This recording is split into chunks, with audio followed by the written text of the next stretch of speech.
ഇന്ന് നമ്മൾ നാഗാ ക്വിസിൻ കഴിക്കാൻ പോവാണ് പള്ളി കഴിഞ്ഞ്. അപ്പോൾ എൻ്റെ പള്ളിയും പരിസരം കാണിച്ചു തരാം. ഇന്ന് ഞാൻ പള്ളിയിലെ കാണിക്കാൻ പോകുന്നത് അവിടുത്തെ പാസ്റ്ററൽ സെൻ്ററാണ്, അതായത് ചർച്ചിൻ്റെ ഒരു സ്റ്റോർ. ഇവിടെ എല്ലാ കാര്യങ്ങളും കിട്ടും, ഒരു കുർബാന നടക്കാനുള്ള എല്ലാ കാര്യങ്ങളും, ബൈബിള്, ഹോസ്റ്റ്, റോസറി, കണ്ടില്ലേ പലതരം റോസറി ഉണ്ടായിരുന്നു. കുഞ്ഞു മുട്ടയ്ക്കകത്ത്, ഒരു ബോക്സിനകത്ത്, അങ്ങനെ പലതരം. അതിൽ നിന്ന് ഞങ്ങൾ 5 മേടിച്ചു, മിഠായിയുടെ ഇതിലുള്ളത്. പിന്നെ ഇത് പപ്പായ്ക്ക് ബർത്ത്ഡേ ഗിഫ്റ്റായിട്ട് മേടിച്ചു. പിന്നെ അവിടെ നിന്ന് ഫ്രണ്ടിൻ്റെ വീട്ടിൽ പോയി, ചേട്ടൻ്റെ ഫ്രണ്ടിൻ്റെ വീട്ടിൽ പോയപ്പോൾ ഈ കൊച്ചിൻ്റെ ടോയ് ഞാൻ എടുത്തപ്പോൾ ആ കൊച്ചത് എടുത്തുകൊണ്ട് പോയി. എന്നെ കണ്ടിട്ട് ഒരു കള്ളിയെപ്പോലെ തോന്നിയെന്ന് എനിക്കറിയത്തില്ല. പിന്നെ അവിടുത്തെ ചേട്ടൻ ജ്യൂസും ഐസ്ക്രീമും മേടിച്ചു തന്നു. ഭയങ്കര ചൂടായിരുന്നു. പിന്നെ എൻ്റെ പ്രത്യേക കഴിവും കൊണ്ട് വേണ്ടെന്ന് പറയാത്തത് കൊണ്ട് ഞാൻ എടുത്ത് കഴിച്ചു. പിന്നെ അവിടെ നിന്ന് ഞങ്ങൾ ഇന്നത്തെ സ്പെഷ്യൽ ഐറ്റം ട്രൈ ചെയ്യാൻ വേണ്ടി പോവാണ്. ഞങ്ങൾ പോയത് നാഗാ ആംബ്രോസ് ഫെസ്റ്റയിലാണ്. അപ്പോൾ അവിടെ ചെന്നപ്പോൾ നല്ല ആംബിയൻസ് അടിപൊളിയൊക്കെ ആയിരുന്നു. പിന്നെ ഞങ്ങൾ അങ്ങോട്ട് കയറി, അത് കഴിഞ്ഞപ്പം നേരെ കണ്ടത് വാഷ്റൂം തന്നെ. എന്നിട്ട് അവിടെ നിന്ന് ഞങ്ങൾ അങ്ങോട്ട് കയറി, ഇതെല്ലാം കണ്ടു. അവിടുത്തെ വ്യൂ അടിപൊളിയായിരുന്നു കേട്ടോ.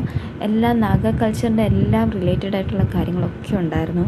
പിന്നെ ഈ കുഞ്ഞു ബൈക്ക് കണ്ടപ്പോൾ എനിക്ക് മറ്റേ ബാംഗ്ലൂർ ഡേയ്സാണ് ഓർമ്മ വന്നത്. പിന്നെ ഇതാണ് ഇവരുടെ നാഗാഥാലി. നാഗാഥാലിയിൽ ഇങ്ങനത്തെ പ്ലേറ്റിലാണ് ഇവർ കഴിക്കുന്നത്. പിന്നെ അവിടുത്തെ പോട്ട്സ്, കുറേ ഡിഫറെൻറ്റ് കൈൻഡ് ഓഫ് പോട്ട്സ് ഞങ്ങൾ കണ്ടു. പിന്നെ അവിടെ നിന്ന് ഇവിടുത്തെ നാഷണൽ ആനിമൽ ഒരു യാക്കാണ്, അതിൻ്റെ തല. പിന്നെ ഇങ്ങനെ ചെറിയ ചെറിയ ഹാൻഡ് ക്രാഫ്റ്റ് ഐറ്റംസ്. പിന്നെ ഈ ക്രോഷറ്റ് ഫ്ലവർ സെറ്റ്, ബൊക്കെ. ഇത് വിൽക്കാനുള്ളതല്ലെന്ന് അവർ എടുത്ത് പറഞ്ഞായിരുന്നു ഞാൻ അടുത്തോട്ട് ചെന്നപ്പോൾ തന്നെ. പിന്നെ അവിടുത്തെ മൊറൻ ടൈപ്പ് ഏതാണ്ട്.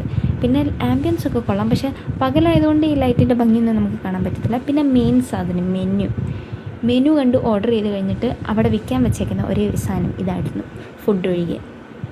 ഒരു ചില്ലി ഫ്ലേക്സ് പിക്കിൾ, പിന്നെ എൻ്റെ ഫേവറേറ്റ് ഫ്രഞ്ച് ഫ്രൈസ് വന്നു, അത് ആസ്വദിച്ചു.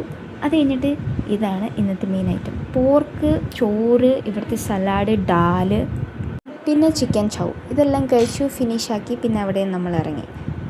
നൈസ് ഫുഡായിരുന്നു. പിന്നെ റോഡിലത്തെ കാഴ്ച, ബോയിലർ. അപ്പോൾ അത്രയേ ഉള്ളൂ, ബൈ.